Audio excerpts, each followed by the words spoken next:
Howdy folks, I'm just letting you all know this is a part 2. You should probably watch the part 1, and if not, well, don't say I didn't warn you. If I mention a lot of things you don't understand. So, yeah. Hopefully you enjoy this one as much as you enjoyed part 1. Right, doodles! Either way, moving on. Now we get to talk about the weird limbo. What, if you can even call it, it was a weird phase in Five Nights at Freddy's at this point. The story appeared to be finished. You know, it was 4 games, 1 story, and it was done. Scott put on his website this really cute image of all the characters from all the games, all just waving goodbye basically, just saying thank you. It felt like the games were done. Kind of, there was a bunch of other FNAF related things, like the games appeared to be done, but Scott I don't think was ever really done with Five Nights at Freddy's, because we had a book series at this point started out, the Silver Eyes, we had Fnaf World, obviously, and funnily enough, the FNAF movie was being worked on. I believe it was being, I believe it started production right around where the second game was actually coming out, which is crazy to think that, again, that was around 8 years ago, and it's now coming out about a month from today. So yes, I figured I'd use this little gap just to talk about the other kind of non-related games to FNAF. So, the books. What do I think of the books? I think they're great. I think they needlessly ruined this actual game series, personally, but on their own, I really liked the stories. You need to remember, at this point, there was only one voice actor, and that was the phone guy, who was Scott Cawthon himself. And the only real character who was a human at that point was the crying child in Five Nights at Freddy's 4. But again, we all know about Five Nights at Freddy's 4 and how it's very convoluted. I've still got loads to say on it, but I'll save it. No, but these books were the first time we had actual names, you know? We had the night guards that you'd play as in those first 3 games, but we didn't really have a face to them. And we don't in the books, obviously, but it was the first time we had true names and voices and characters, you know? And furthermore, it was the first time we finally had a name to the purple guy, William Afton. I'm sure everyone's heard that name at least 1,000 times to the point where it's annoying now, but it's crazy to think that it was first name dropped in a book. It's crazy to think that until this point, it was always just the purple guy, you know? And it's weird just looking back at, because, you know, standing currently now, there's loads of humans and stories and character names in FNAF, to the point where it is weird to think that there was a time where we called one of the main villains Purple Guy. But no, the Silver Eyes, there was 2 other books, what was the Twisted Ones and the Fourth Closet. Again, all really well written stories. I remember reading them when they first, whenever each book would release, I'd read them all. I said that I'd read like the first half, leave it for like half a year, reread them again, and then get slightly further, and repeat that process for about a year until I finally made my way through them. And don't get me wrong, I really like the idea of those stories. Again, it adds a very human aspect to these stories that, yes, they are real victims here. It's always been the 5 missing children, but what about those families those missing children belong to, and things like that, you know? There was a few twists and turns what were a bit not necessarily needed, but you gotta make some twists and turns, don't you? But the problem I have with the books is, it's obviously, the books on the main cover had the Five Nights at Freddy's 1 animatronics on them. So it was always this, is the book in the same universe as the video games? You know, like, not just a drawing of the animatronics, but literally the in-game models from those first games. So this was almost like is this related to those stories? And if so, what does that mean for the rest of the series? Now, Scott did mention that this is meant to be a retelling of the original Five Nights at Freddy's story, but he left a comment what was so infuriating. He said the book is canon just as the games are. And again, his inability to be 100% of anything. Do you remember when I mentioned in Five Nights at Freddy's 3 that the purple guy being in the Springlock suit was like the one 100% thing we got given? It was literally that. He basically said, the book is canon, the video games are canon, do what you want with that. You know, he should have just left it as the book is a reimagining of the video games.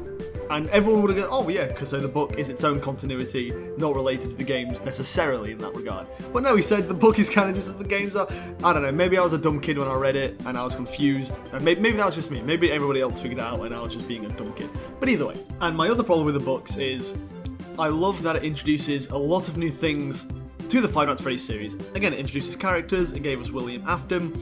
But the problem is, the William Afton was specifically a character in the book. We had the purple guy in the video games, and we had William Afton in the book. Scott decided to bring William Afton into the video games. And again, that I don't have a problem with. That's entirely fine because it's just the name of a character. But it's the thing that Scott also brought a lot of other things only mentioned in the book. So when you're playing the games, you wouldn't get the full story without reading the book. And to be fair, it's not entirely a bad thing, because I don't think Scott necessarily makes it reliant. You don't need to read the books to understand the games. Again, the next game we'll talk about literally introduces William Afton from the very beginning, so we understand that, it's William Afton at the very beginning anyway. But you don't know William Afton is the purple guy. The game tells you there's a William Afton, but you would need to have read the book to understand that the William Afton is the same purple guy, which is a bit confusing. And again, I don't remember anything specific, but if you watch the game theory videos from around this era where, it was Fnaf World, the Halloween update, the books and things like that, MatPat brings up a lot of things and parallels to the games and the books, and he makes a story what nobody else would have known unless you read the book. And again, assuming MatPat was correct, it's a bad story if you need to read the books as well as play the game. There's that Marvel movie, Doctor Strange and the Multiverse of Madness, where for the full context of the story, you need to watch an entire TV series, and everybody complained that you had to do that to understand the story. It's the same here. You shouldn't have to read an entire book just to understand a game's story, The books were originally told to be a retelling of the Five Nights at Freddy's story. So let it be that. Let it be in its own continuity without crossing over to the games, because, again, it creates this strange entanglement of how much should you take from the books and how much should you leave in the books, Because again, if we're taking the name William Afton from the books into the games as the purple guy, it opens this can of worms of, okay, what else should we take from the books? And again, the same happens for the next few Five Nights at Freddy's games, where it does just take a couple bits from the books to the point where it's like, what should be part of the story and what shouldn't be, and again, I don't get why the games couldn't have just gave us these pieces like the first three games did in the first place anyway, And don't even get me started, there was a game theory where he said that the Five Nights at Freddy's 4 box was solved in the Five Nights at Freddy's books. Again, he changed it for like every 2 books what came out or whatever. But it's like Scott would have not put something in the box as all the pieces put together only for them to be in a book about 2 years later. You know what I mean? That's ludicrous. You wouldn't release a video game, have this mysterious box, and reveal what's inside that box 2 years later in a random book after saying what's in the box is all the pieces in that 4th game put together. You know? And again, that's what the problem is with the current state of FNAF, is we're given so little information, we're led to assume things. And when you assume things, you're wrong half the time. Because there's only one person on this earth who knows what the story is, Scott Cawthon. There's 8 billion other people, and when they're led to just think for themselves, they're not going to think what one person thought for the story. You're going to assume wrong. Turns out I do have a lot to say about these books, but I do like the books. I just don't like how they affected the video game stories, And obviously, I brought it up a few times, there's no shade to Matt, obviously. It's his job to make theories, and even he doesn't believe they're right half the time. And again, you can't blame the guy for making theories with so few puzzle pieces when the guy making these games gives us so little pieces to begin with, Again, you're forcing us to assume not every assumption is going to be correct. But yeah, Halloween edition. The other thing, it was an update for Five Nights at Freddy's 4. It was pretty cool. I liked the reskins. I feel like it was a little bit weird that we didn't get a reskin for all the characters and only a weird selection of them. But it was kind of cool. Weird that it was specifically, we were told that Halloween edition wouldn't be canon, but everyone says that Nightmare Balloon Boy, what was added in the Halloween update, specifically is canon. I still don't know to this day if it actually is or not, because I've not seen anything that states it is. Unless I missed something, but it's just weird that we would be told it's not canon, only to be told it is. Again, that's just weird. And why Nightmare Balloon Boy specifically? I feel like if Scott wanted to make a point that Balloon Boy did exist at this time, maybe not include it in the non-canon Halloween update, you know what I mean? Yeah, either way. And Fnaf World. I'm not going to talk about Fnaf World because, although I really do like it, obviously, I've already spoken way too long about these games, I kind of want to save Fnaf World for its own video, because if people like this video and they want to see me draw more FNAF, I'm also open to draw the do this challenge again, but for the Fnaf World roster. And obviously, I'll be talking a lot about that game then. But my opinions, I really like it. I think it's worth discussing a lot more, and I don't think it deserves necessarily being forgotten about by everybody. I feel like it did a lot. It did a lot wrong, don't get me wrong. I feel like it also did a lot right, though. And it's also weird to think that it was also the first time we heard voice acting other than Scott Cawthon in the game. It was the first time we had another voice actor in Circus Baby, which is kind of crazy. And I'd say that she wasn't actually the first. There was the Rainbow, Withered Foxy, Toy Cheek. There was a lot of voice acting in the Fnaf World second update at least, which is kind of crazy to think about. It was like the first game that really introduced it. So yeah. The Five Nights at Freddy's story, up until this point, we had the first game, which was Freddy Fazbear's Pizzeria. We had the second game, which introduced the idea that it was a prequel, and there was this business involved, where there was more missing children incidents, haunted robots, the puppet, Golden Freddy.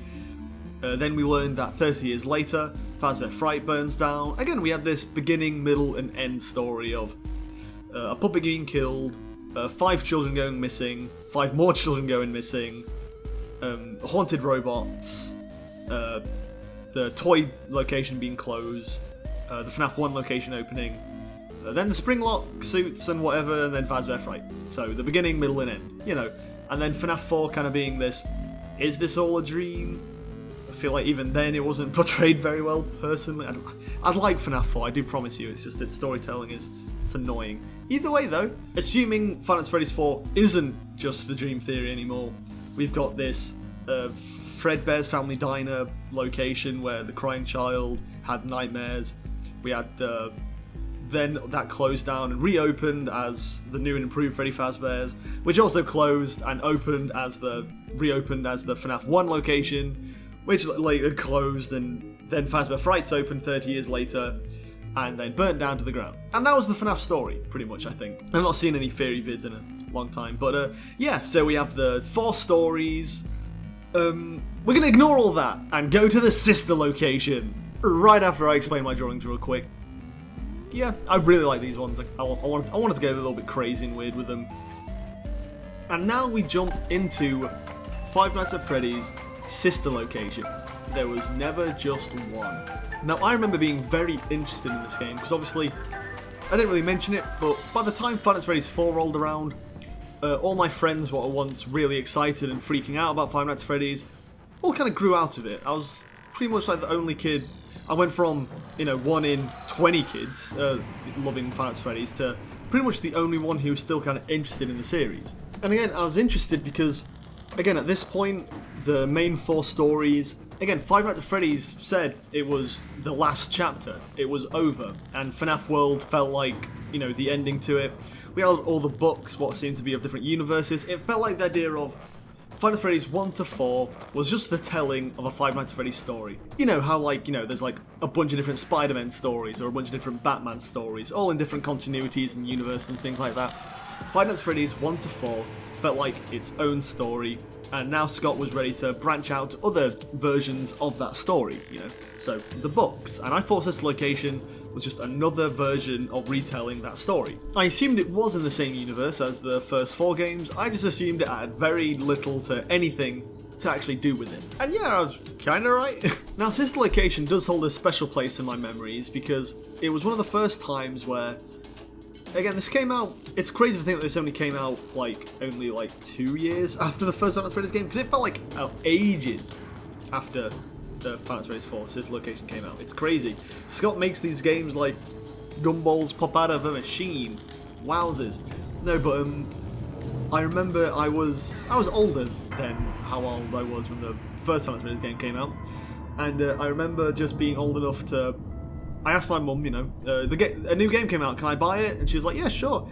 And I just remember buying the game, and for the first time, I didn't go to Markiplier to watch it. I felt like I was ready to play it for myself. It sounds so stupid just saying it, like, oh, I actually played a game, but it was relatively momentous because it was the first time ever I was just at that age where a game would come out, and I was like, oh, cool, and I would just play it. I bought it, and I'll just play it. And it sounds so obvious now, but back then when you're a kid, your first game you were just able to just get and play. It's such a strange feeling, but I just did it, you know? For the first time, I wasn't playing a game with a YouTuber. I wasn't experiencing everything whilst Markiplier was also reacting to it. I was playing a game first-hand on my own. I had nobody else to react with, nobody else to kind of soften the blow, no Markiplier to joke around or anything. It was just me and the game. And I'll never forget the experience, it was great. Sister Location was such a game to do it with as well, because it is extremely different to all the previous 4 games, you know? The 4 games were all about you being in this one location for the entire game and you learning how to strategize and survive all the 5 nights. Sister Location, each night was different and it gave a very different experience for surviving each night. It had you moving around the location, literally getting right and up close to doing maintenance on these animatronics and, you know, going through all their wires and specifically crawling through the vents yourself, and it was great. You had actual voice acting again, you know, you've got, you're doing like maintenance panels whilst you've got Funtime Freddy screaming at you, you've got Circus Baby talking to you in that really... I was a child once. I licked ice cream off the floor. I licked a bug. It was bitter. You know, you got Ballora singing and dancing, you've got the, did he have a name? Just the maintenance voice? Just like Exotic Butters. Bongo drums. What, was it just called Handy or Maintenance or something? My impressions are terrible, you probably couldn't get who that was, but either way. And to this day, it's one of the only games I've actually not watched Markiplier play through because, yeah, I played through it myself, I already know how it goes, and it was a coming of age for me, you know what I mean? We do need to talk about the, what was it, the Night 4 shenanigans, where you're in the Springlock suit with all the Minorinas and Ballora. I beat that day 1. Before the update, before Scott made it easier, I beat that day 1 when it was the most BS challenge ever. He was in the Springlock suit, and you had to keep holding down the spring locks to keep them from going off because you would die if they did. And you had Minorinas climbing around you and climbing in you, and I think the idea was that you had to wiggle the suit to get them off, but if you wiggled, you would cause the spring locks to spin faster. So you had to shake them off, but also just hold the spring locks. And again, it seems like one of those things where, okay, fair enough, if you got Minorinas climbing on you, shake, and just keep all the spring locks down.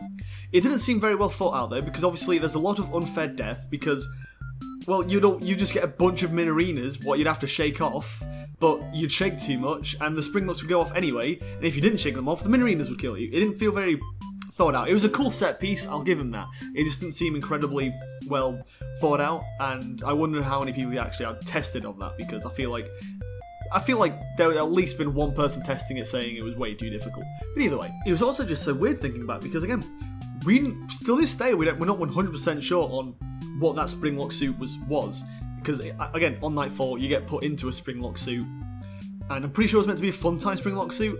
People were theorising, saying it was Funtime Chica, because we don't actually see her in Sister Location.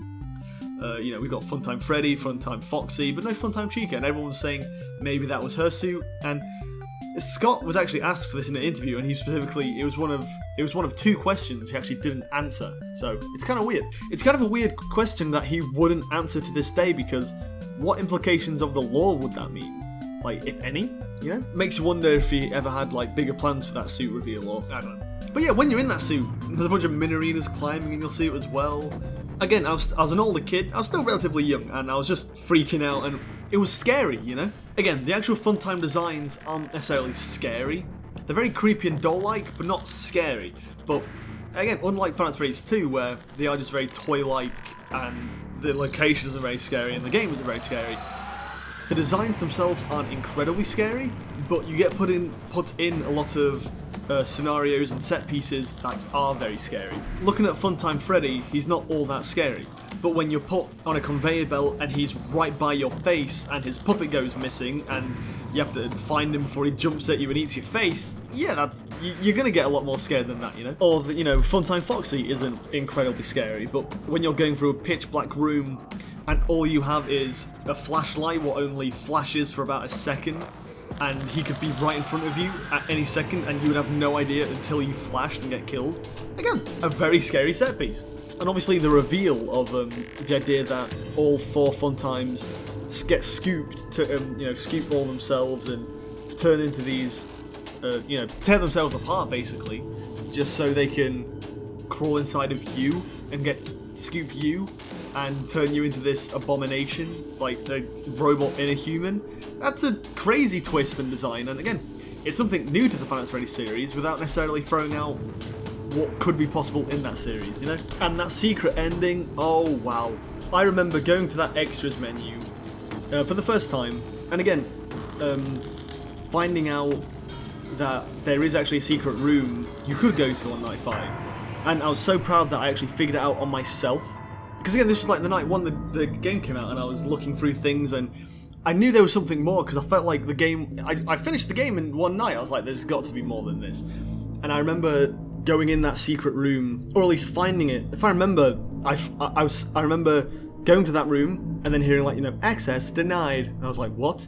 And I remember spending a good hour Googling, you know, has anybody else found this room? And nobody else had, like, documented it yet, or at least I couldn't find anything. And it wasn't until I figured out there was this baby minigame where you find out baby's backstory, that she scooped a child and then the child, you know, possessed her, you know, that. I'm pretty sure that's how you got the access card, I think? I don't fully remember, but I remember finding my way into that room and finding that Fredbear plush in the sister location game. And just like that, that one screen connects sister location to all the 3 previous games, just like that. And it was a crazy twist. Granted, it provided a weird ending where you actually bring Enid, which is the combination of all the 4 fun times together.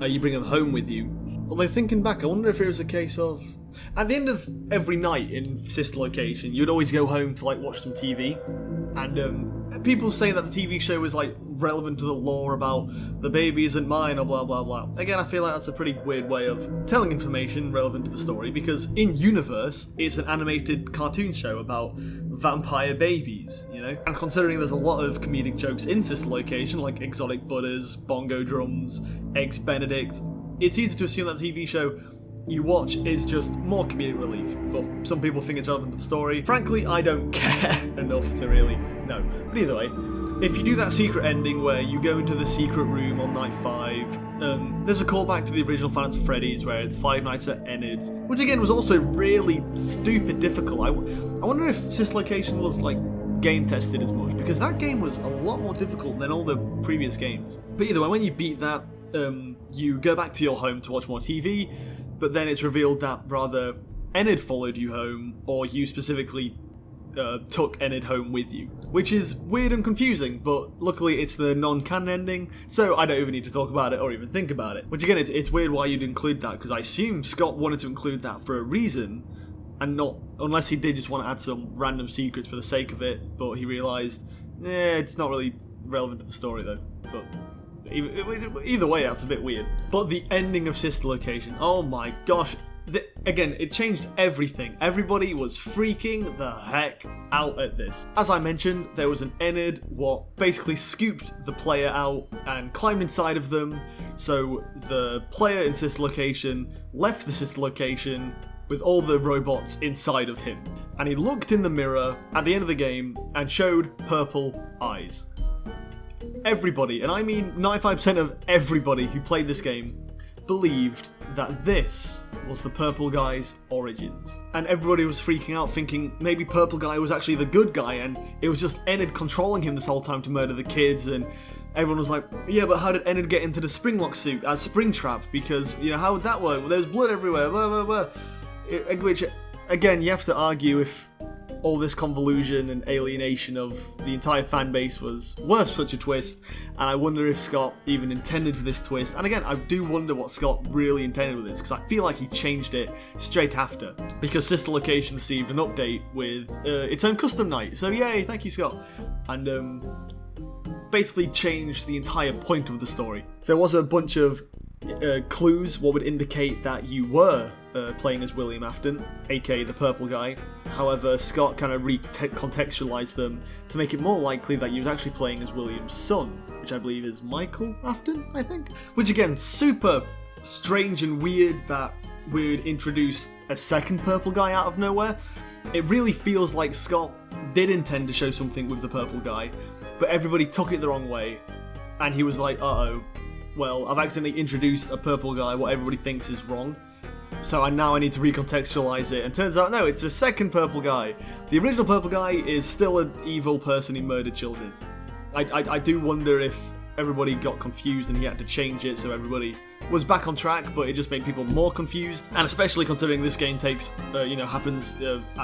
game was released after Fnaf Freddy's 4, I wonder if Scott he hoisted by his own petard. He made the lore too deep and convoluted to the point that he kind of got stuck, and he wanted to try and tell a story he wanted to tell, but nobody was being able to pick up on it because there was too much convolution. I say that, I feel like Scott wasn't ever bothered by this, I think, because we can tell in the second game, in the next game even, he still added a bunch of random convoluted secrets, and that was meant to be the ending of the story, and he was still very open about making mysteries. Again, I feel like after Fnaf Freddy's 4, he learned a lesson that, yes, he should make a story what is hard to solve, but he shouldn't make it too hard to solve, and I feel like, again, it's opinion-based whether he did a good job on that or not, but I feel like you've heard me ramble about my opinions long enough. Either way, I should also mention the custom night in Sister Location. It was added, I loved it, it was great.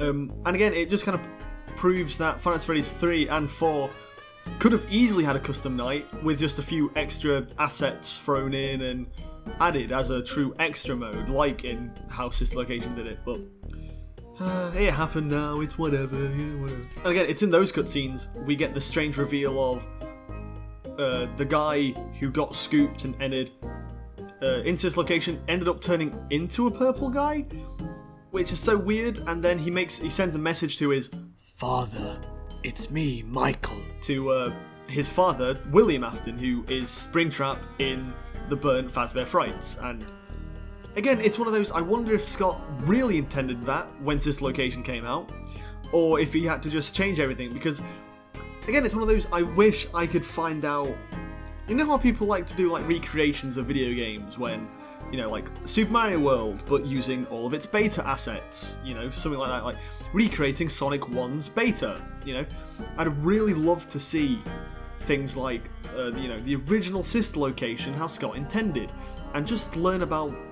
I wish I could just find out the story Scott was originally going to tell. I wish he would, I wish he was more open with that story, I would love to just, again, it's one of those, I think Dorco had an interview with Scott, I know he did, I watched it, but no, that was a great thing, and I kind of wish Scott kind of spoke more about what wasn't Fnaf Freddy's anymore, and like what he intended it to be, because I feel like that's also really interesting. I'm rambling at this point. Either way, that was Sister Location. Again, it was weird. It was like almost branded as this spin-off to Five Nights at Freddy's, but turns out it is related because there was a Fredbear plush, what was specifically what appeared to be the Fredbear plush from Five Nights at Freddy's 4, and had a bunch of other Easter eggs and things what reference Five Nights at Freddy's 4. So I feel like if Five Nights at Freddy's 4 was meant to be an entirely, a revelation that, it was all a dream, Sister Location was meant to bring it back to reality, oh, there goes gravity, and establish itself, all 5 games in one story and timeline. And again, it's weird that, again, to be fair, Custom Night does tie it in with Five Nights at Freddy's 3 at the end of it. It's weird that Sister Location feels more of a Five Nights at Freddy's 4 expanded, because Five Nights at Freddy's 4 was very the weird child. Sister Location kind of had to come in and quickly explain some things, but it still didn't really. It never said anything specific. It was still very convoluted. And again, to this day, I wonder if, again, lots of people have theories about what it all is. I wonder how many people are actually right to this day. And again, I'm very interested to, I wish I could one day find out what at least the original story is. It'd be cool if Scott one day came out and was like, this isn't the story anymore, this is what I intended. He probably wouldn't though, because Scott's he doesn't like ruling anything out 100%. He likes having the idea of anybody can have theories, and if he says this isn't the story anymore, it blocks out a lot of theories, because everyone knows now what it isn't, which can help them figure out what it is. I'm rambling again, I'm going to move on. These are the Sister Location drawings, Circus Azuri, the Circus Pink Strip, or just Pink Strip, Funtime Tui, and The Malg.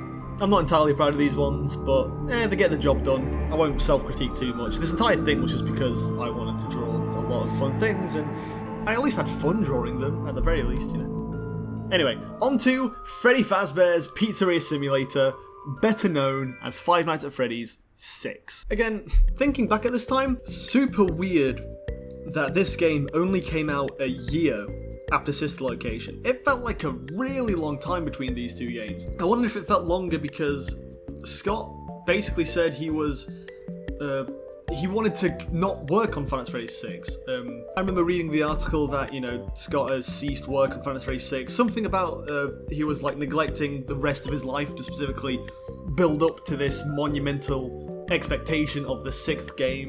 And with Scott, I've not really mentioned it, but he likes to do troll games. Like he'll do things like Final Fantasy 3 has been leaked and you can download it here because someone's released it for free and it was a troll game.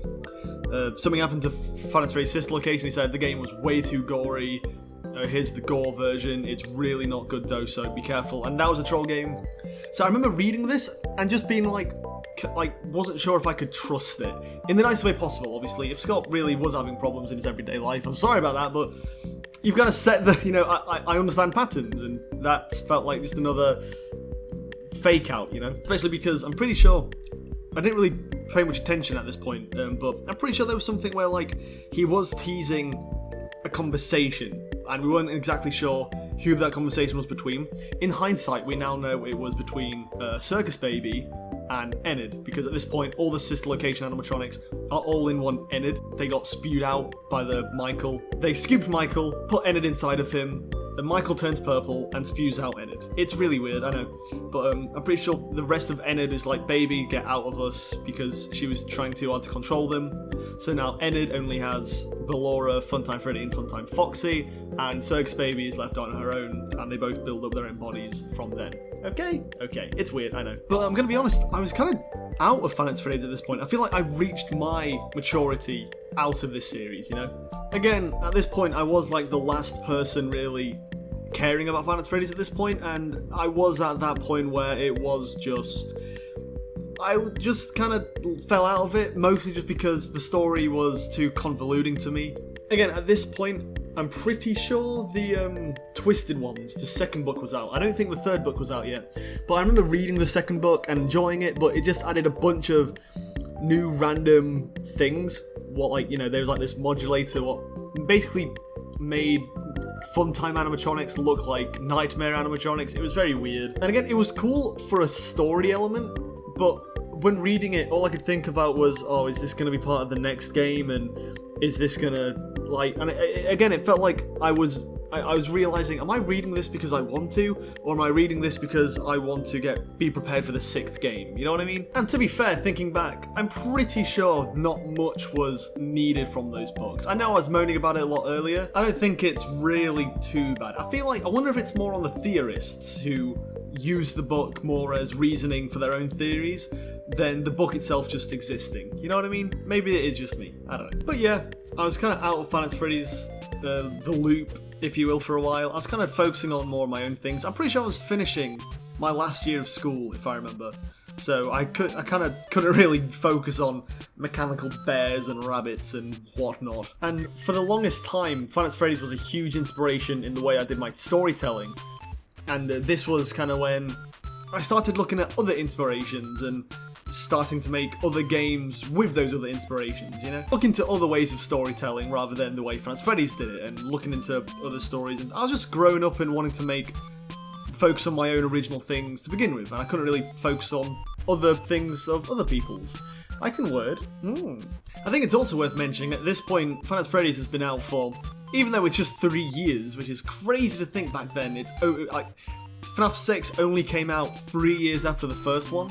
Again, because it feels like so much time happened between them. And 3 years is a long time, but it's not in the grand scheme of things, It's weird. But I think it's important to mention that Freddy's started this kick of other indie horrors really taking the scene. Games like Bendy and the Ink Machine. I think Hello Neighbor came out as around this time as well. Doki Doki Literature Club came out at that time, obviously. Undertale as well, 2 really big inspirations in my storytelling. Again, when Final Fantasy Freddy's came out, it was one of the only, at least to me, one of the only games I really knew what was like it. However, now that we're 5 games in, there was loads of other games what were like it. I'm not saying they copied Final Fantasy Freddy's, I'm just saying, they also now came out and I was introduced to them. And I was just being introduced to more games as I got older anyway. I couldn't focus on just Final Fantasy Freddy's, and again, I read that it was cancelled, and I was like, yeah, okay, whatever. And to be fair, I wasn't really that interested in Sister Location, at least when it was being teased at and everything, because again, the whole books and everything, and I was a bit salty that Fnaf World was kind of kicked under the bush, because I kind of liked that game. But again, when the game came out, I played it, and when Freddy Fazbear's Pizzeria Simulator came out, I ignored it entirely. I remember seeing Freddy Fazbear's Pizzeria Simulator on Steam, and it was, for those who don't know, Freddy Fazbear's Pizzeria Simulator on Steam is advertised as just a simple pizza minigame. It's 8-bit, you play as Freddy, you throw pizzas at kids, and that was the entire game. And it was literally a free game as well, so it did really look like just a random minigame spin-off. And especially after supposedly the cancellation of the game, it was one of those, is Scott just having a hard time and he just wanted to make just a fun mini game or something, you know? I could see myself doing something like that maybe, but I saw it, it was literally, I was just about to leave for school, so I saw it, I was like, I'm not gonna download this, it doesn't really look like something for me anyway. And then I went to school, and meanwhile the entire world was being introduced secretly to Five Nights at Freddy's 6. Now, when I got home, I did go back on Steam and I did actually download it. I wasn't aware of what was in store. I was just like, okay, maybe I'm being a bit hard on it. Maybe, because again, the trailer on Steam, the video at least, it is literally just Freddy going, boop, boop, throwing pizzas at kids in an 8-bit arcade. And I was thinking, maybe, and I remember seeing like one review for the game, and it was like, you will not believe what is in this game. And I was like, oh. And I saw the next one and it was like, if you've played the first 5 games, you need to play this one. And I was thinking, like, I couldn't tell if they were joking along, but I was like, okay, I'll bite, I'll see what all the hype is. And back then I had a really bad computer and not the best internet, so it was taking a minute to download. So I just remember waiting for it to download, and I go on YouTube, and I'm not even joking, the first thing was a thumbnail of Scrap Baby. And for those who don't know, that's a pretty big spoiler for Final Fantasy 6. Again, I assume you know, if you're watching this video, you already know. Freddy Fazbear's Pizzeria, the 8-bit game, is just a troll. When you load the game for 5 seconds, it actually loads the real game. I didn't know this, but I saw a video literally showing me that, and I was furious. And again, for those who don't know, I hate spoilers. There's something so pure and magical about experiencing a game or a movie for the first time. You can only do it once. And the fact that people spoil it, especially on YouTube thumbnails, they're spoiling that. They're taking that magic away from you just so they can get, what, more clicks? Is that really worth it? No. You're a bad person, and if you spoil things, I don't like you. I'm going to be frank. Pikmin 4, a game I was literally waiting 10 years for, and like 2 days before, someone spoiled a really cool thing from the game, what I would have loved to experience firsthand, but no, someone took that magic away from me just so they could get more attention on their video. I hate it. I'm going to be entirely honest. I know you can argue, oh, it's just a movie, it's just a video game, but to me, it's never just that. It's an experience, and it's an experience you can only have once, and to me, that makes it special. That's just my opinion, at least. What do I know? Anyway, we're ignoring that. Someone spoiled FNAF 6 for me, literally about a minute before I was able to play it, and find out for myself anyway. I just thought that was worth mentioning, because I hate spoilers, and I hope you do too. And I hope one day we can band together and erase them. Jesus. Anyway, Five Nights at Freddy's 6. I was out of the loop. I had no idea what I was getting into. I liked the game. It was great. Again, it was the same with Sister Location, where it was a free game. I just downloaded it and just played it for the night, and it was a great time experiencing it firsthand for myself. Other than that one spoiler, but either way. It was such a unique idea of, you know, would you like to run your own Freddy Fazbear's Pizzeria? It's like, yes. I don't remember if it was announced at this point, but there was this really cool fan game idea. It was like Mario Maker, but Fancy Freddy's, and you could like make your own Freddy Fazbear's Pizza location and have your own animatronics in there and your own gimmicks. I think it was something like that, and I loved that idea. And I think somewhere I've got like this document of a game that was basically similar, where it was like, you know, make your own horror game. and I thought this was meant to be very similar like that, because you could buy your own animatronics, and I was really excited thinking, oh, what, like, whatever animatronics you buy, you have to survive against, and they're all different, and you need to strategize about how to survive against them, and who you could buy and who to survive against. It wasn't really that deep, and it was actually quite simple, but the idea is still really cool. It's kind of ironic how Freddy is tied with pizzerias and restaurants and things, considering there's only 2 games with Freddy Fazbear's Pizza in them, and they were the first 2 games. Fnaf 3 was Fazbear Frights. Fnaf 4 had a Fredbear's Family Diner or something, but it took, you know, the actual game took place in a kid's bedroom. Sister Location was this weird, what was it, like a storage facility or something like that? It's weird that there's only 3 games out of the 6 so far, really, with true pizzerias. But no, it was really cool. You could, again, there was a lot of humour, because you could buy these really cheap knockoff animatronics that were cheap, and some could be dangerous. You could get lawsuits. You had this little helpy dancing and helping you out. You could buy arcade machines and actually play the arcade machines with like tokens. That was really cool. You had to buy plates, tables, things to make it better. Again, I feel like there could have been a lot to improve. Like, they could have added a lot of actual, you know, like you could have added customers actually going around eating the pizza. You could have actually made the pizzas or something. But I feel like that's just me asking for a lot of other things when the game already does have plenty. Because, well, you know, you run your own pizzeria during the day, which is really cool and fun, but that's only half the experience. During the night, you have to do all the nighttime tasks, which again is a really fun twist on the regular Five Nights at Freddy's formula. Ignoring Sister Location, all 4 prior FNAF games were all about sitting and surviving, and FNAF 6 goes right back to that, but with a twist. Instead of you sitting and surviving 12 AM to 6 AM, you're simply surviving until you finish all your tasks on your computer. You run your own pizzeria after all. You have to use a computer to, you know, like clean ball pits, clean toilets, order posters, order ingredients, you know, things like that. Now, in-game, all it is you just press a button and you wait a few seconds for it to happen, and then you move on to the next thing. And there's like 20 things you have to click, wait for happen. When they finish loading, click on the next thing. You know, just simple tasks like that. You have a fan. Obviously, if it gets too hot, you die, I guess. If it gets too cold, I'm sure you're fine. And you have these 2 giant vents to look left and right from, and you have a weird sensor thing in the building. It was pretty cool. Obviously, I'm only talking about night 1, so there's actually no threats on night 1. It is just you doing your tasks, getting used to where you are. But that's not even the whole game, because there's a 3rd part of Five Nights at Freddy's 6, and that's the salvage mechanic. In the back alley of your pizzeria, you sometimes find unwanted animatronics, what you drag in and attempt to salvage.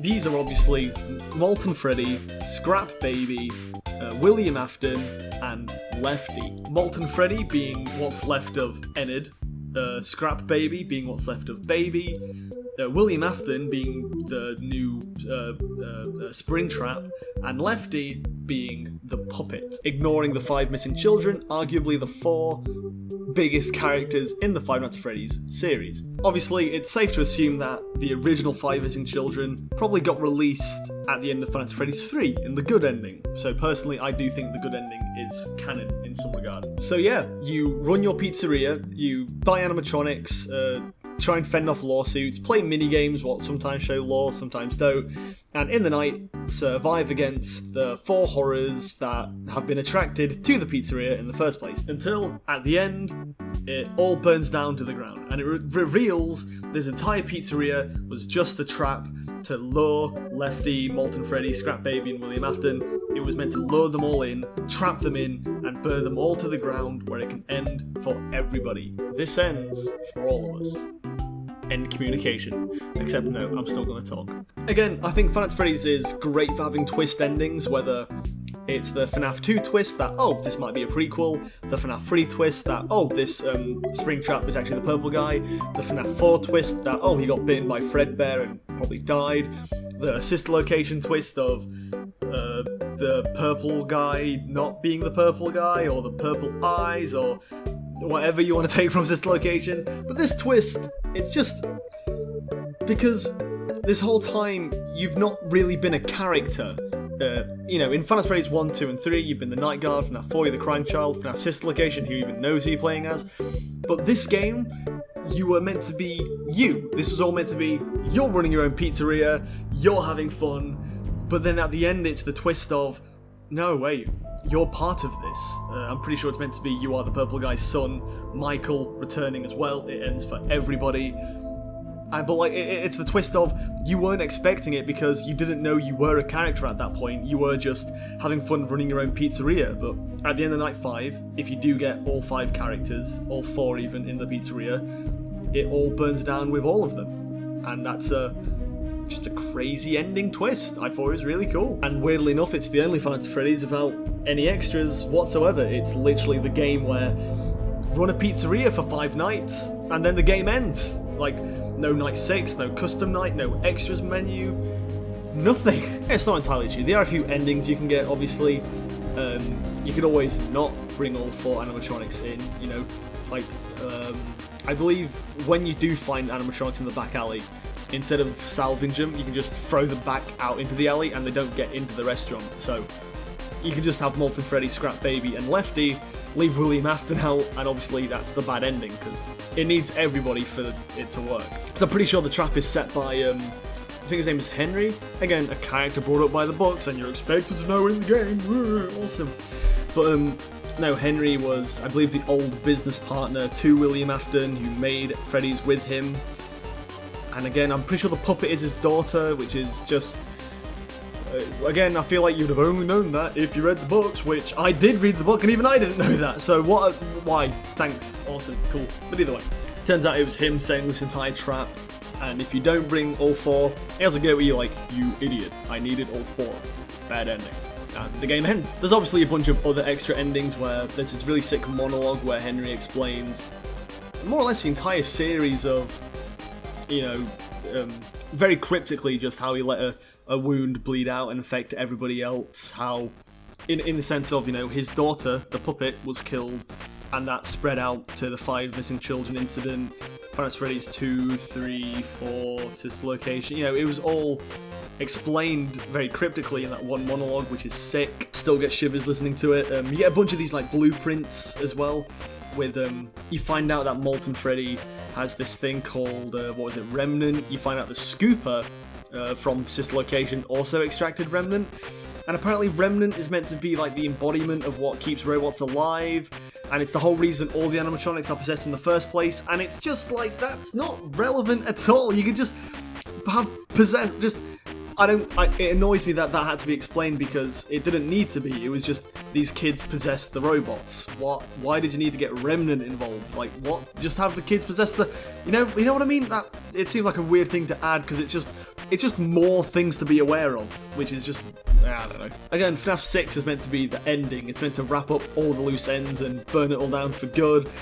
It just seems so weird that it also introduces a lot of more questions, if anything. Like, Scott really can't help himself, can he? Like, there's a bunch of mini-games will also fix a lot of... Like, I say that, nothing actually gets answered, truly. It just adds more questions. There's, like, a bunch of mini-games where it explains, like, someone in a spring Bonnie suit luring a child away with a dog.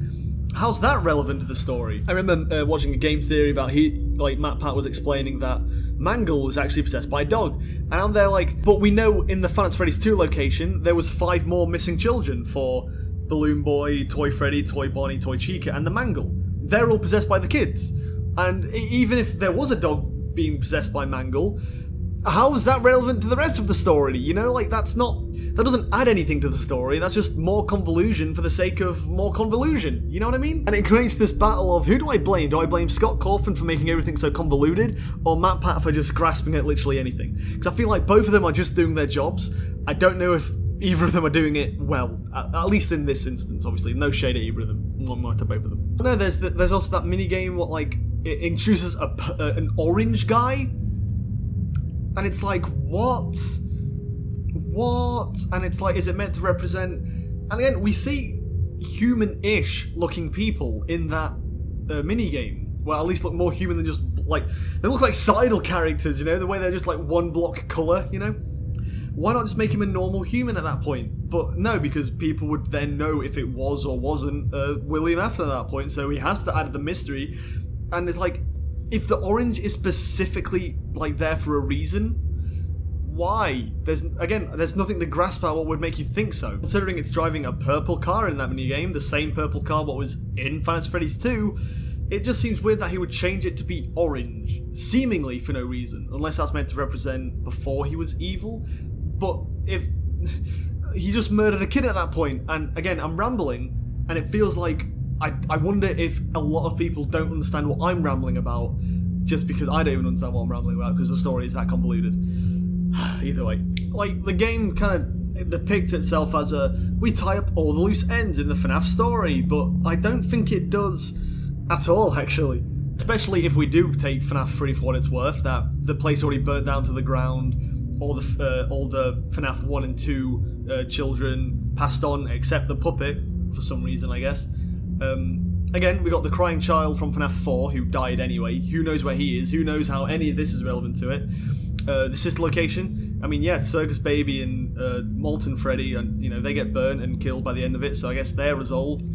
But that's really it. And you've got the Springtrap and the puppet from FNAF 3 and 2, and they also die as well.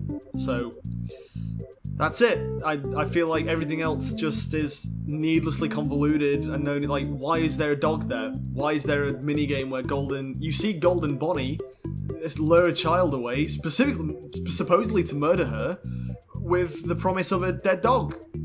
And again, does this mean we have to assume that Spring Bonnie killed the dog or something? Again, the worst thing about it is that it makes us assume things. And as I've mentioned several times, I don't like it when you have to assume things, when the whole point of this game series is its well thought out lore, apparently only for the first 3 games, you know what I mean?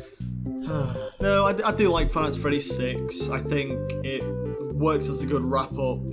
It at least for the story of Springtrap, the puppet, Circus Baby, and Molten Freddy, it at least cleans up those 4. Even though it does seem to make other things convoluted, I don't really think it matters too much. It doesn't damper anything necessarily. There's still a lot of charm in this game, and especially with all the helpy other mini games you can play.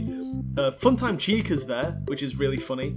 I don't know why she's there. Is she meant to be like, she is also possessed, and she wasn't included in Enid, so she was brought along to make sure that she also burnt down as well?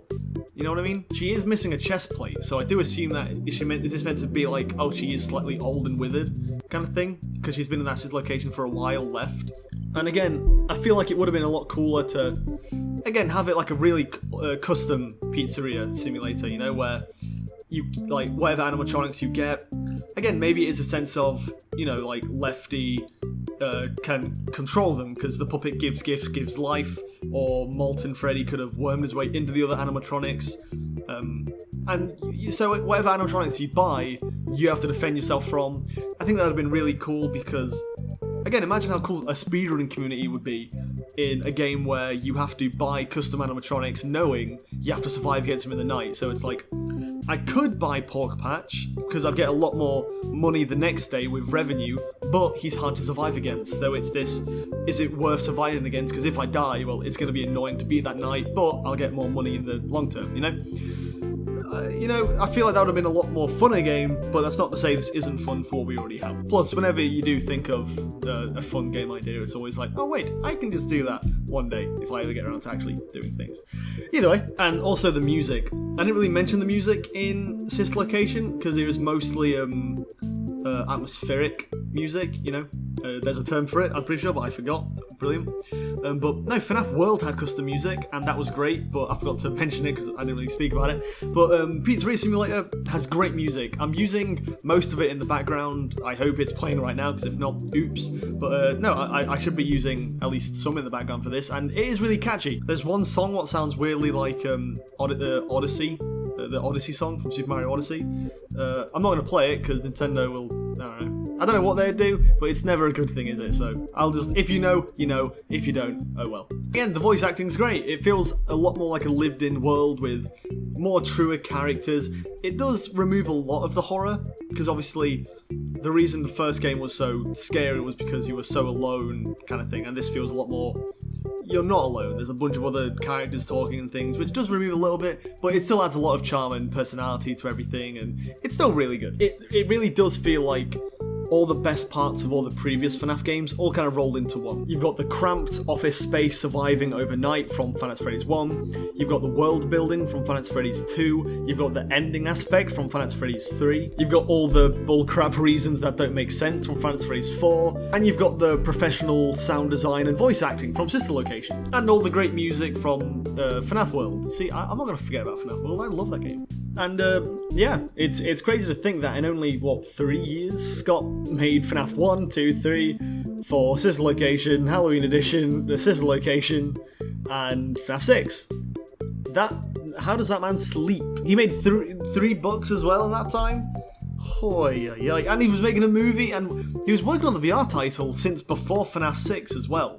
Which is just, if you ever wonder why FNAF 6 wasn't in FNAF Help Wanted, it's very likely because of that reason, that FNAF 6 didn't exist when Help Wanted was in production, which again is just crazy to think. I say that, there might be some FNAF 6 references in that, which obviously it's easy to put in, but I've not played VR Help Wanted, so I wouldn't know how much of FNAF 6 is in there. I've just been led to believe that there's not much representation of FNAF 6, and the realistic answer as to why is just because, well, they were already making the game before FNAF 6 even was a thing.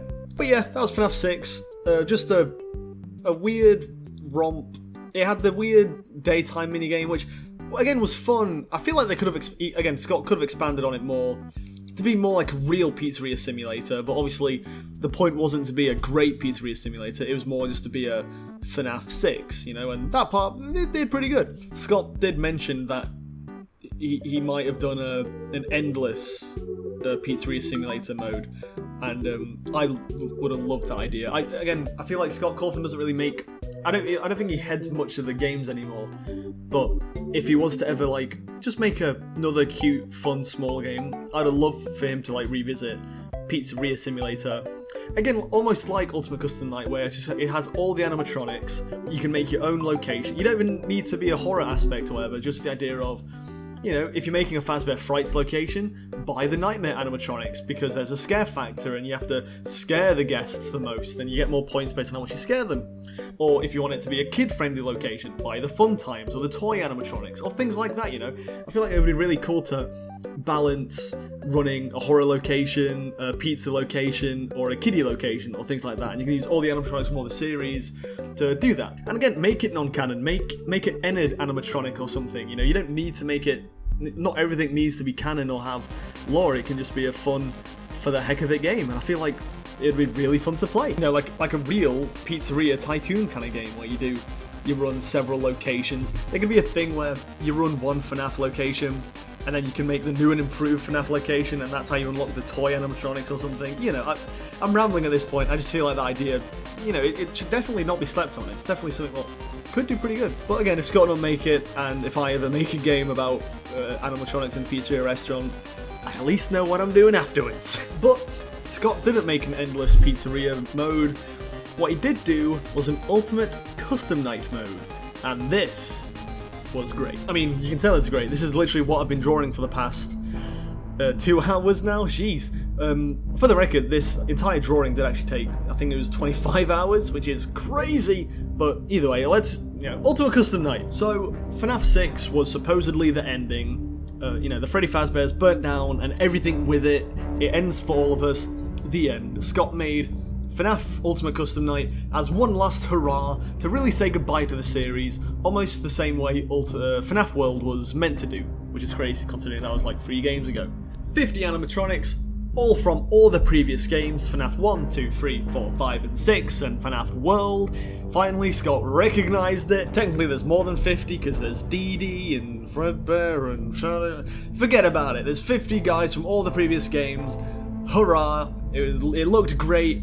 It's got all these fun little references and fun cutscenes with a Toy Chica anime and a Japanese Foxy anime. There's a lot of anime things actually. And gameplay wise, it's great. I remember Scott explaining that he was really proud designing this. He was proud designing this. Because even though he's never beaten 50-20 mode, he was confident that it was possible to be beaten because he was confident in the way it was designed that it would have been beaten, if that makes sense, right? Like, Fnaf Freddy's 1, 420 mode was never intended to be actually possible to be beaten. and he didn't design it to be beaten. But this, he designed it to be completed, and he's proud that even though he can't do it himself, he's confident it is doable, and it is. And yeah, 50 animatronics all working on their own thing. It's impressive that it all works together so well as it does. Every character is streamlined to only really do one thing, as opposed to several things they would have done. You know, like in Fnaf 1, Bonnie only attacked you on your left door, but he would also roam the entire building and occasionally make his way to your door. Or, you know, like Balloon Boy, he only went through your vent and took your flashlight, but he would also laugh 4 times before making his way to your whole vent, you know? Or how, you know, Nightmare Fredbear and Nightmare would just go and then, you know, appear in the left hallway, the right hallway, the closet, and the bed really quickly and sporadically. You know, none of them do any of that now. All animatronics have been streamlined to only do one thing and just keep doing that, you know? Bonnie doesn't roam the halls or even make his way to your door. He just stays in Pirate Cove with Foxy. You know, Freddy doesn't laugh and make his way towards your door. He just slowly makes his way down one hallway, you know? With Chica, Enid, Springtrap, Molten Freddy, and the Mangle, all pretty much do the exact same thing, and that is just make their way through your center vent and make their way to it, and when they're there, close the door and they'll go away. Again, all very different characters, and yet they all functionally do the same thing, you know? And again, when you do have 50 characters, you need some streamlining, because obviously that's still 50 things happening all at the same time. However, it is still fun wondering what it would be like if each character was more representative of their games, you know? If Springtrap didn't just go through the center vent, but more so made its way around the entire building, and you had to use like audio lore to, like, you know, find him and move him or whatever. That'd have been really cool, but obviously I'm happy with how this works as well. There's a fan game, Five Nights at Sonic's. Yeah, I know, laugh it up. But they ended up making their own version of Ultimate Custom Night called Maniac Mania, I believe, and that's really good because I think that's got more than 50. It's got literally all the characters from the entire series. Yes, they're all Sonic and Tails and Mario, and it is kind of funny, but none of them are streamlined, you know? You know, Mario and Yoshi, which are the stand-ins for Chica and Bonnie, you know, they don't just do one single thing and only do that. They do what they would do in their original games, you know. Mario would roam the building and make your way to your left door, and you close the door. Then the Nightmare Mario would do the same, except if you shine the light in its face, you die. How the same way you would in Fnaf 4, where if you shine the light in the Nightmare's faces, you die, you know? All the characters act how they would in their original game, you know, and that's really good. It makes me wonder if they didn't just make it Mario, Sonic and Yoshi and Tails, and it was just this survival horror with like 80 characters, it would have been really fun. But, you know, for what it is, it's still really fun. However, Ultimate Custom Night didn't do that. It acted all streamlined and played it safe. And again, I like both games. Obviously, I feel like I prefer Maniac Mania just because I like the chaos, and games like those aren't meant to be beaten by 50-20, to be fair, because obviously that would be too much, because again, they're not streamlined. When you got like 60 characters all doing so many different things at the same time, it's very easy to get, you know, chaosed and lose. But, you know, Ultimate Custom Night, again, was made to be beaten, so it makes sense why it was streamlined. Like, there's another, I think it's called, what, like, Ultimate Custom Night? No, that's the actual name of the game. It's like Ultra Custom Night, or something like that. It's a custom night with over 1,000 characters, which is insane. But obviously, the point of that one isn't to be beaten, obviously, because that would be impossible. Ultimate Custom Night was meant to be beaten, and because of that, it was all heavily streamlined. That's not to say it's easy by any stretch of the imagination. Oh no, Ultimate Custom Night is still... It's still the only FNAF game I've not 100%ed. I've not managed to beat 50-20 yet. I got really close, but I've not really tried it. Again, I had a really bad old computer when this game came out. The computer was like 10 years out of date, even when I got it, so it was like 15 years out of date by the time this game came out. And it could barely run 50 characters running at the same time, so I'd die a lot. But yeah, you know, I think my high score was... I think it was 48-50, and I think... my highest record on 50-20 was like 3 minutes? I don't fully remember. It's been ages since I've played this game. It does kind of suck that there's a lot of luck involved with 50-20 because, well, Toy Freddy works a bit weird. There's the characters like Chica, Funtime Freddy, Rockstar Bonnie, and Funtime Foxy, what are all just a little bit... Toy Freddy, you basically need to play a mini-game of Fnaf Freddy's in the back room.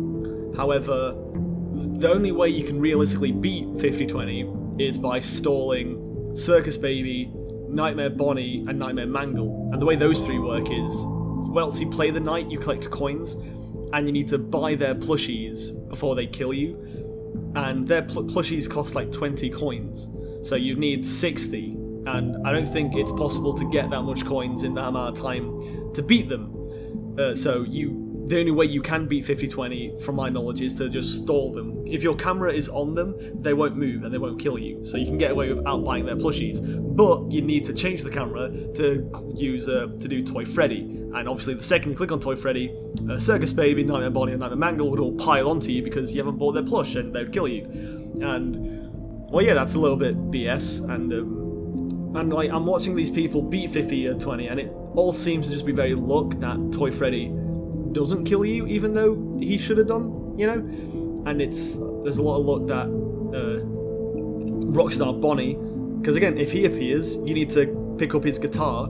If not, you die. So it's very luck independent that he appears in the first place, because sometimes he just won't. So it's very luck dependent on what characters appear, what don't, what bother you, what don't.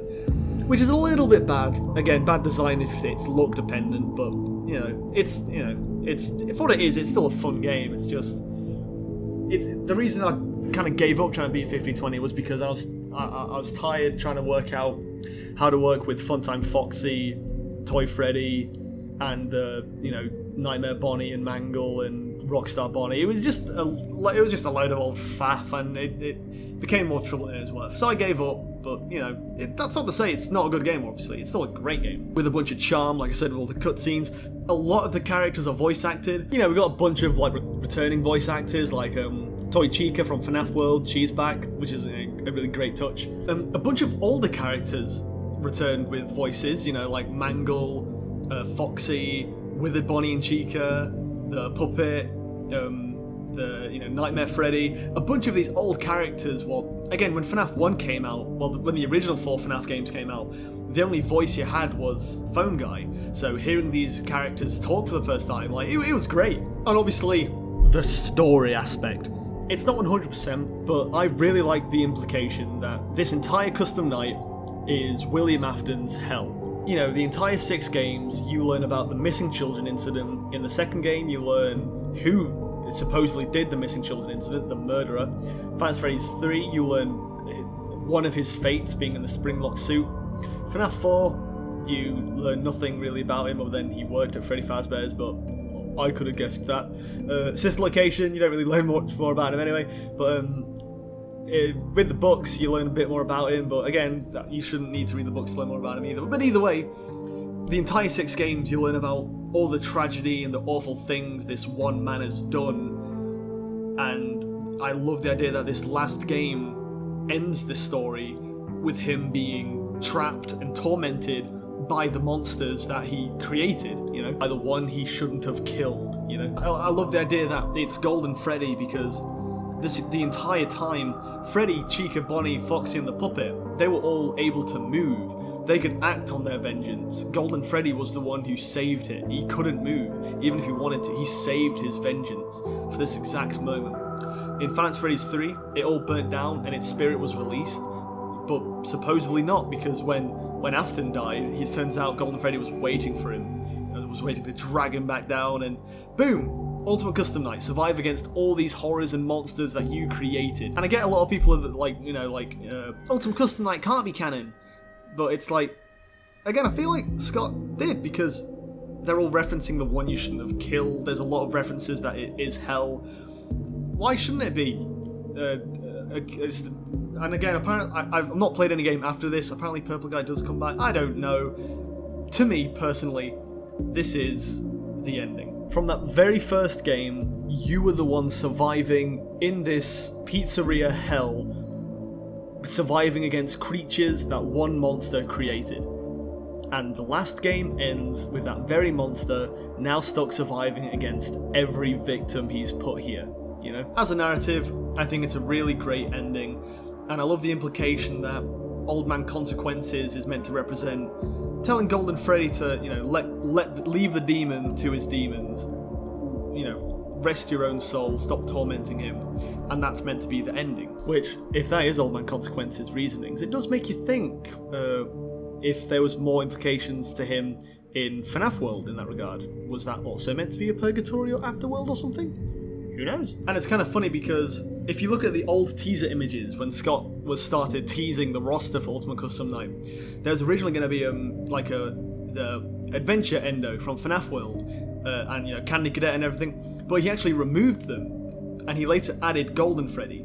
So I think it's kind of cute that you can actually see Scott's thought process, and maybe this was meant to be a fun thing, but then he was like, oh, hang on, like there could be more to this, and then he added Golden Freddy as this, oh yeah, this could be a hell thing, But either way, that's FNAF 6 and Ultimate Custom Night. To me, a brilliant ending to the Finance Freddy series. I'm going to quickly touch on the drawings. Obviously, we've got the Trashmon, Helpful Seidel, Happy Bat, Mr. Goob, Stitch Statch, Brown, Magic-E, Rockstar Seidel, Rockstar Redface, Rockstar Greenface, Rockstar Tui, Musacute, El Stiverino, Funtime Greenface, Molten Seidel, Scrap Cezeri, just Scrapface, Fefty, and Infisidal.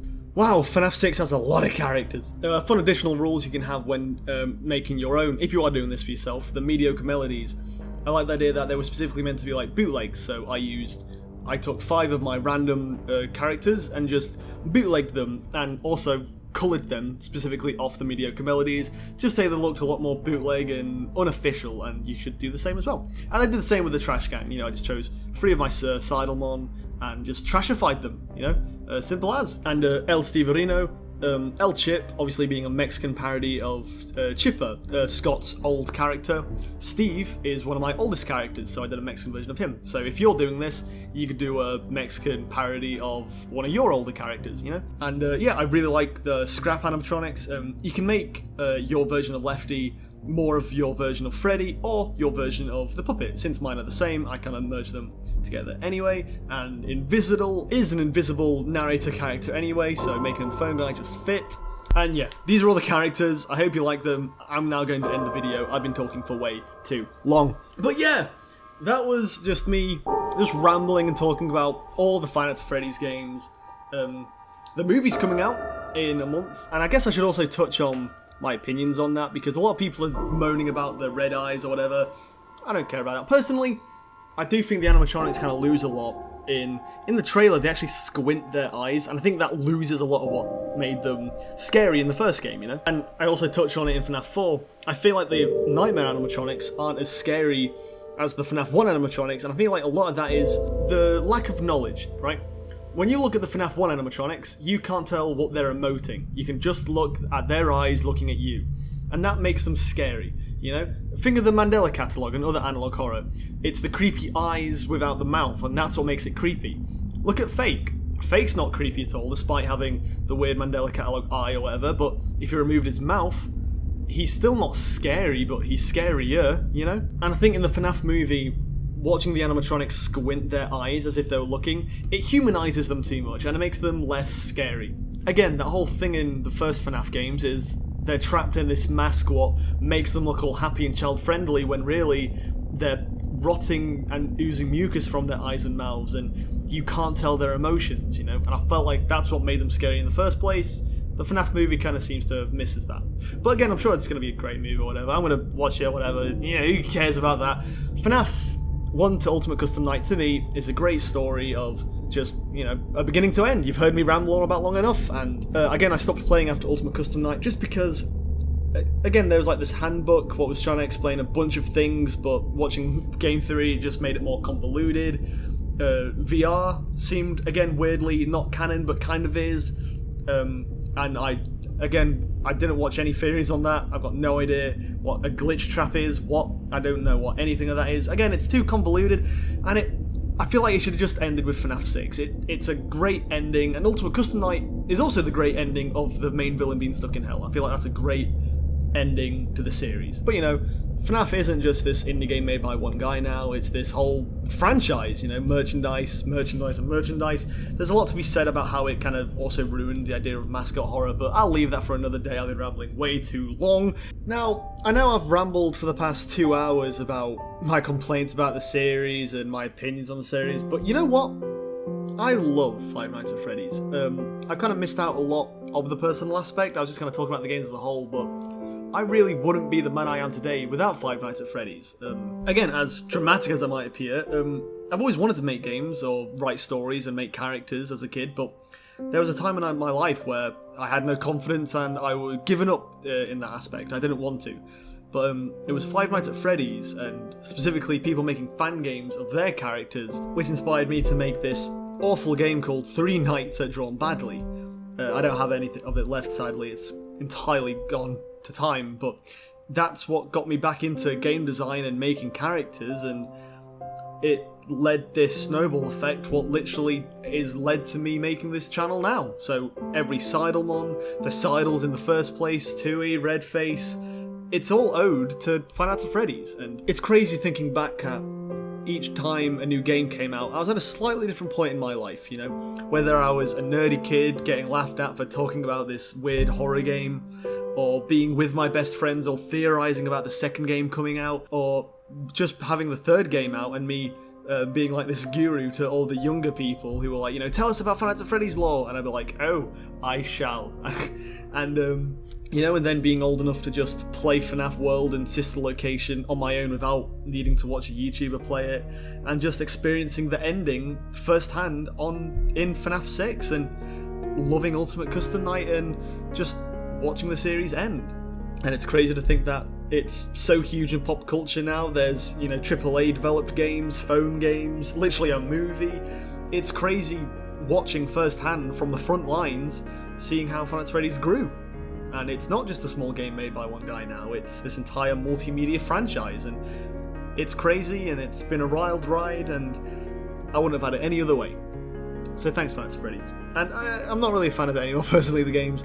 Personally, I kind of liked the ending, the closure Ultimate Custom Night brought. So the idea that there's still more, and there's something to do with William Afton coming back, and all these books and all these MatPat theories of how there's Fazgoo and impregnation and everything. It just seems to be way too much.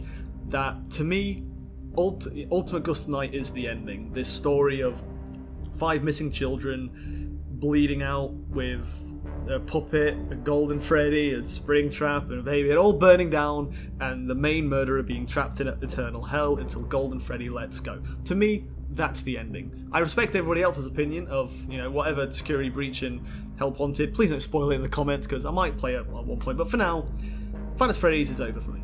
I will enjoy the movie, I have no doubt, but, you know, it's weird looking back at knowing I don't think Five Nights at Freddy's is ever indie anymore, you know, and that was the whole appeal of the original. It's crazy.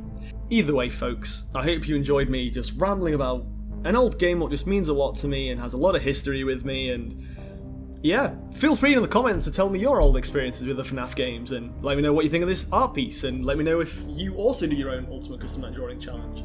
I wanted to do this because lately I've stopped drawing for the fun of it. I was always drawing for a reason, and I just kind of wanted to just sit down and put some music on and just draw like I used to when I was a lot younger, and I recommend you do the same. Not just for this challenge, but just in general, because it's fun, and I mean, looking at these designs, although I'm proud of a lot of them, there's some I'm not very proud of, but I made a point to not go back and fix any because I just wanted to have fun.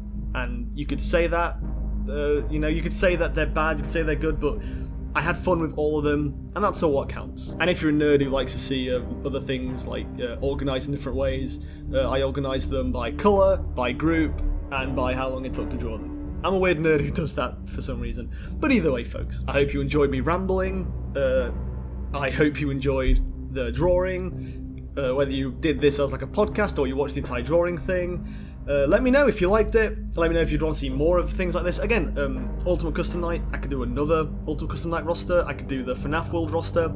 I could do other things not related to FNAF. I could like draw all my characters in like a Mario Kart roster, or a Mario Party roster, or another Mario spin-off roster, and also talk about things like that. Who knows? I'm easy to do anything. I just like drawing because it's fun. Either way, folks, I've rambled on long enough. I hope you liked this, and I hope to see you again real soon. Thank you for watching. Have the sweetest of days, or if you're off to bed, have the sweetest of dreams as well. Toodaloo. Bye!